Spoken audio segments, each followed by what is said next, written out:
कोणत्याही अफवांना बळी पडू नका. ब्राह्मण समाज ठामपणे भाजपच्या सोबत. अविनाश देशपांडे. प्रभाग क्रमांक 10 मध्ये भाजप विरोधी अपप्रचाराचा पर्दाफाश. ब्राह्मण समाज भाजपच्या 4ही उमेदवारांच्या सोबत. सिद्धिविनायक मुळे. जालना महानगरपालिका निवडणुकीच्या पार्श्वभूमीवर शहरातील प्रभाग क्रमांक 10 मध्ये भाजप विरोधी जाणीवपूर्वक अपप्रचार आणि अफवा पसरवण्याचा प्रकार समोर आला आहे. ब्राह्मण समाज भाजपच्या उमेदवारांना मतदान करणार नाही अशा खोट्या अफवा गेल्या 2 दिवसांपासून पसरवण्यात येत असल्याचा आरोप भाजपकडून करण्यात आला आहे. या पार्श्वभूमीवर प्रभाग क्रमांक 10 चे भाजप प्रभारी अविनाश देशपांडे यांनी माध्यमांशी बोलताना स्पष्ट खुलासा केला की मतदारांनी अशा कोणत्याही भूलपाथांना किंवा अफवांना बळी पडू नये. ब्राह्मण समाज हा सुरुवातीपासून भाजपचा निकटवर्ती राहिलेला असून आजही तो भाजपच्या पाठीशी ठामपणे उभा आहे. देशपांडे म्हणाले की तिकीट वाटपाचा निर्णय हा पक्षाकडून अत्यंत जाणीवपूर्वक आणि संघटनात्मक गरज लक्षात घेऊन घेतला जातो. केवळ कुणाचे तिकीट कापले गेले म्हणून समाजामध्ये अपभ्रंश पसरवणे किंवा मतदारांमध्ये संभ्रम निर्माण करणे चुकीचे आहे. राज्यात आजही 5 ठिकाणी ब्राह्मण समाजाचे नगराध्यक्ष निवडून आलेले आहेत. हे याचे ठळक उदाहरण असल्याचे त्यांनी नमूद केलं. दरम्यान भाजपचे नेते सिद्धिविनायक मुळे यांनीही या अफवांचा ठाम शब्दात निषेध केला. ब्राह्मण समाज हा परंपरेने भाजपलाच मतदान करत आला असून मुख्यमंत्री देवेंद्र फडणवीस यांच्या नेतृत्वाखाली भाजप सरकारने ब्राह्मण समाजासाठी विविध योजना प्रभावीपणे राबवल्याचे त्यांनी सांगितलं. कोणत्याही अपप्रचाराला किंवा अफवांना बळी न पडता प्रभाग क्रमांक 10 मधील भाजपच्या 4ही उमेदवारांना बहुसंख्य मतांनी विजयी करावा असं आवाहन सिद्धिविनायक मुळे यांनी मतदारांना केलं. या अफवांमागे विरोधकांची मतदारांमध्ये संभ्रम निर्माण करण्याची खेळी होती, मात्र ती आता पूर्णपणे फसली असून जालना शहरातील संपूर्ण ब्राह्मण समाज भाजपच्या उमेदवारासोबत ठामपणे उभा आहे असं भाजप पदाधिकाऱ्यांच्या वतीने स्पष्ट करण्यात आलं आहे. भारतीय जनता पक्ष हा कोणत्या एका विशिष्ट जातीचा नाहीये आणि भारतीय जनता पक्ष प्रत्येक जातीला सर्व समान मानत आलेला आहे आणि ब्राह्मण समाज हा अतिशय बुद्धिजीवी समाज म्हणून ओळखला जातो आणि तो बुद्धिजीवी समाज असल्यामुळे त्यांनी असा कोणत्याही निर्णय घेणं किंवा भाजप विरोधात आम्ही मतदान करणार आहोत अशी कोणतीही बैठक झालेली नाहीये आणि असा बैठकीत ठरलेलं पण नाहीये. हे अतिशय भूलथापांचा प्रचार चालू आहे. यासाठी ब्राह्मण समाजाने सतर्क राहावं आणि ब्राह्मण समाजाने योग्य त्या व्यक्तीला म्हणजेच भारतीय जनता पक्षाला मतदान करावं असं मी त्यांना मनपूर्वक आव्हान करतो. आणि भारतीय जनता पक्ष हा ब्राह्मणांचाच पक्ष आहे असंही नाहीये, तर हा सर्वांचा पक्ष आहे.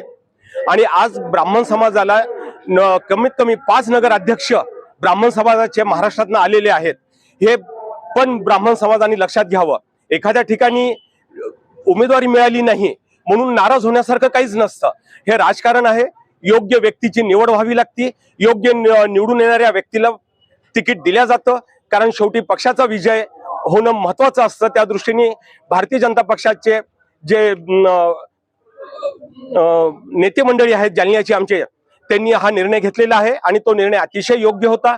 आणि कोणताही उमेदवार किंवा भारतीय जनता पक्षाचा एकही कार्यकर्ता या बाबतीत नाराज नाहीये. पण नाराज नसले तरी बाकीचे लोक मात्र विनाकारण त्याचा उहापोह करत आहेत, तर तो त्यांनी थांबवावा आणि ब्राह्मण समाजाने एकजुटीने भाजपच्या मागे उभं राहावं असं मी पुनश्च एक वार विनंती करतो. धन्यवाद. नमस्कार.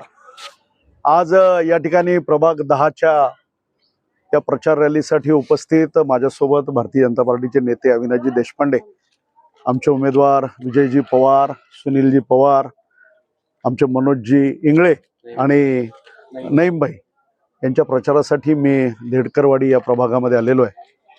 ज्याप्रमाणे तुम्ही आत्ता प्रश्न केला की काल एक अशी बैठक झाली आणि कोणी अशी काहीतरी बाईट दिलेली आहे की भारतीय जनता पार्टीला मतदान करू नका, तर त्याच्याबद्दल माझं असं सांगणं आहे की जालना शहरामध्ये ब्राह्मण समाज हा बहुसंख्येने राहतो आणि तो वंशपरंपरागत भारतीय जनता पार्टीला मतदान करणारा समाज आहे. मग नरेंद्र मोदींच्या नेतृत्वाखाली असेल, देवेंद्रजीच्या नेतृत्वाखाली असेल, ब्राह्मण समाजासाठी EWSचं आरक्षण, परशुराम आर्थिक विकास महामंडळ आणि अमृतसारखी संस्था ज्या नेतृत्वाने दिली ते भारतीय जनता पार्टीचं सरकार आहे. आणि खऱ्या अर्थाने या निवडणुकीमध्ये कोणाला तिकीट मिळालं कोणाला नाही मिळालं हा मुद्दा गौण ठरतो. ज्यावेळेस तिकीट मिळाल्याच्या नंतर त्या सर्व पात्र उमेदवारांसाठी मत मागणं हा त्यांचा हक्क ठरतो आणि समाजाने सुद्धा मतदान करताना एक चांगला विचार करून मतदान केलं पाहिजे. आज भारतीय जनता पार्टीची जालना महानगरपालिकेमध्ये महापौर बनणार आहे आणि सर्वाधिक नगरसेवक भारतीय जनता पार्टीचे निवडून येणार आहेत. तर ब्राह्मण समाजाला मी देखील विनंती करतो की त्यांनी, आपण भारतीय जनता पार्टीचे मतदार आहोत आणि नेहमीच भारतीय जनता पार्टी ब्राह्मण समाजाच्या मागे उभी राहिलेली आहे. तर मी अशी विनंती करणार आहे की सर्व ब्राह्मण समाजाने या अशा भूलथापांना बळी न पडता भरघोस मताने भारतीय जनता पार्टीच्या या देडकरवाडी कसबा या प्रभागातील 4 उमेदवारांना आणि जालना शहरातील सर्व भाजपा उमेदवारांना मतदान करावे अशी विनंती मी भारतीय जनता पार्टीच्या वतीने करतो.